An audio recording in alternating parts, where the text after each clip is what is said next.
boas-vindas à Sincronicidade de Lab e hoje nós vamos falar sobre o eu superior e o ego. Todo mundo que trilha o caminho da espiritualidade, do desenvolvimento neste campo, já ouviu falar sobre o eu superior. E hoje eu queria explicar um pouco quais são as diferenças e quais são os pontos, em comum entre o eu superior e o ego. Porque muitas vezes isso gera alguns mal entendidos, e aí eu fico pensando, eu sou egoísta, o que acontece? Bem, em primeiro lugar, o termo ego significa eu. No caminho da espiritualidade, a gente pode dizer que existe o eu superior e o eu inferior, mas utilizar eu inferior, para mim, é um pouco complicado, né? E eu também acho que eu superior não tem um termo melhor para a gente utilizar em língua portuguesa. Mas vamos utilizar então o eu superior e ego. O ego é um termo que a psicologia usa muito, né? E quando a gente fala em ego na psicologia, é importante ressaltar que tem um sentido um pouco diferente do que é quando a gente fala assim, nossa, aquela pessoa tem um ego, que está querendo dizer que ela é vaidosa, que ela procura colocar os seus interesses em proeminência, em detrimento do interesse de outras pessoas, né? O egoísta. E aí, primeiro tem que ficar claro que todo mundo tem um ego. Então, assim, em tese, né, se a pessoa não tem nenhuma patologia mental muito grave, todo mundo tem um ego. E o ego, ele é uma instância psíquica, ou seja, ele não faz parte, ele não é possível se identificar na anatomia humana. Então, o ego, ele não quer dizer sinônimo de cérebro, né? O cérebro é um órgão, né, da anatomia humana. O ego não é isso. Então, o ego, como instância psíquica, ele é uma instância que é invisível, né? É uma instância que foi descoberta pelos estudos da psicologia e que pode ser relacionada com o centro do eu, com aquilo que eu defino como eu. Mas na espiritualidade, esse eu, ele é ampliado. Então aquilo que eu defino como eu não está somente relacionado ao que eu consigo perceber enquanto ego. Então, enquanto ego, a gente tem que dar conta de vários aspectos que estão relacionados tanto com os instintos, né, humanos, como sexualidade, como fome, como aquelas necessidades, né, que nos colocam em contato, em comum com o reino animal, né, com o nosso mundo instintivo. E também tem que dar conta de outras necessidades relacionadas com a apreciação, né, com a inserção na comunidade, com o sentido de pertencimento, com o sentido de estima, no sentido de ser reconhecido e valorizado, com o sentimento de autorrealização, né, de quanto eu percebo que eu desenvolvi meus potenciais e me sinto bem em relação a isso. Então, tudo isso está relacionado com o ego. E o ego tem um instinto de sobrevivência, né? Como eu estava falando.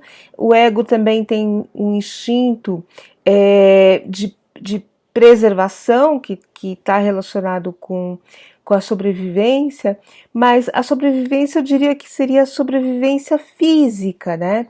Que está muito ligada ao nosso corpo, né? E a preservação, ela é mais do que isso, porque a gente vive numa comunidade, então quando a gente tem que se preservar, também a gente está falando um pouco da nossa reputação, do nosso nome, da honra, e tudo isso está ligado ao campo do ego.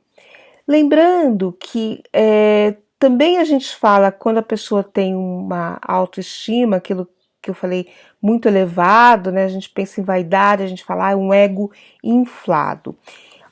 Isso não é interessante, porque um ego inflado acaba gerando dificuldades de relacionamentos na sociedade. E isso é importante, né, para a preservação, aquilo que eu disse, essa inserção na comunidade. O ser humano é um ser gregário. Por outro lado, um ego muito subdesenvolvido, um ego que não consegue entrar em contato com os seus dons, com os seus potenciais e desenvolver suas capacidades humanas de inteligência, né, de produtividade, de relacionamento, de amar e ser amado, também é um ego que ele está deficitário no sentido de desenvolvimento. Então, por isso que a gente fala da baixa autoestima. Então, o ego é algo que ele precisa estar equilibrado, ou seja, ele não pode estar muito para baixo, né, usando um termo comum, e nem muito para cima. Então, a gente tem que manter o ego em equilíbrio, né? E quando a gente busca o desenvolvimento espiritual, nós começamos a entrar em contato com outras energias, energias que são mais sutis, né? E que elas precisam do ego para poder se manifestar. Então, se eu vou entrar em contato com uma energia de amor puro, mas aqui no meu mundo egóico, né, que é o mundo do nosso planeta Terra, onde a gente está encarnado, eu não tenho um bom equilíbrio, eu não consigo manifestar uma energia de afeto e receber esse afeto, eu não consigo realizar uma troca, né, adequada.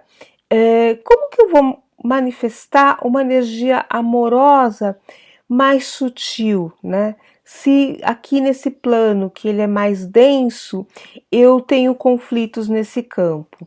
Então, a manifestação do eu superior, ela não significa a aniquilação do ego. Pelo contrário, é uma sutilização do eu que a gente chama de eu inferior. Ele tem que cada vez mais vibrar em planos mais sutis, vibrar em planos mais amorosos, né? E o eu superior, ele faz contato com esse plano que é mais denso por meio do ego, né?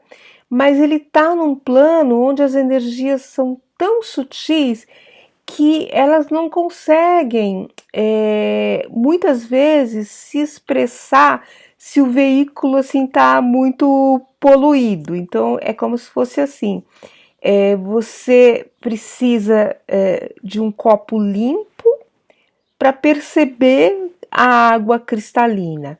Se você coloca uma água cristalina num copo todo enlamado, sujo de barro, o que vai acontecer?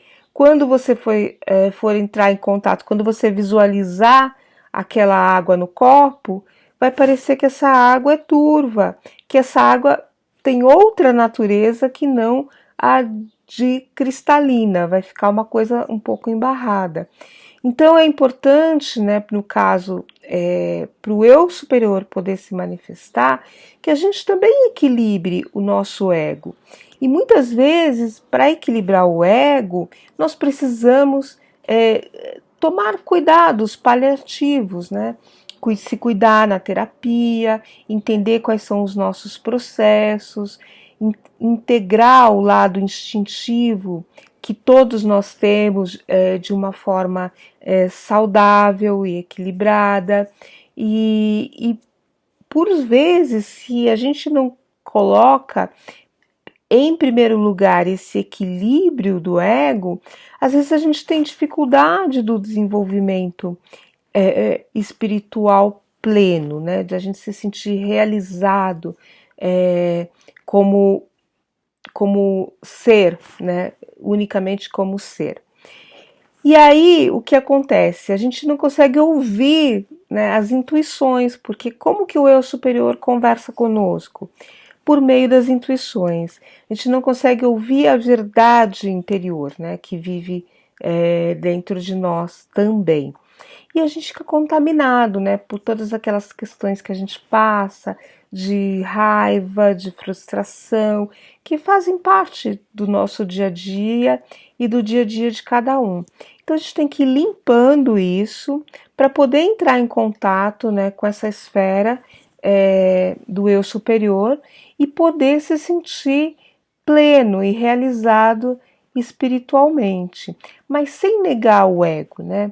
No mundo ocidental, que foi o mundo com o qual nós fomos criados e desenvolvidos, a gente precisa, justamente o nosso desafio é essa integração, né?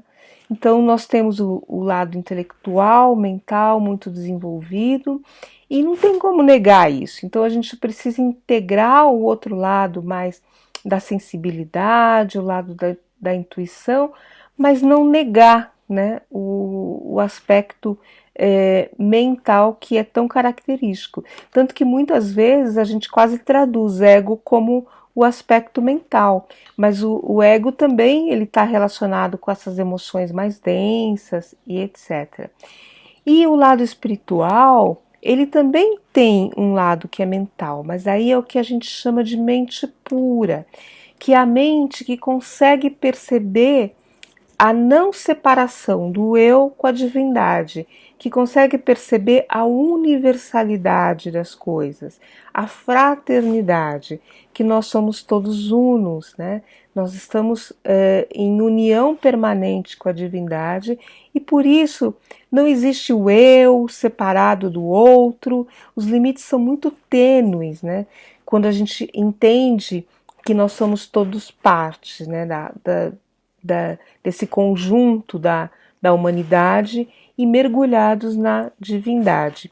Então, quando a gente começa a se enxergar como um oceano e não se dividir como a gota d'água XYZ, que é importante que faça parte do oceano, quando a gente consegue perceber que todos nós somos o oceano e se tem uma onda em tal lugar, isso faz parte de mim, me afeta, aí a gente começa a entrar em contato com o nosso eu superior e vibrar nessa universalidade do amor e da verdade divinas.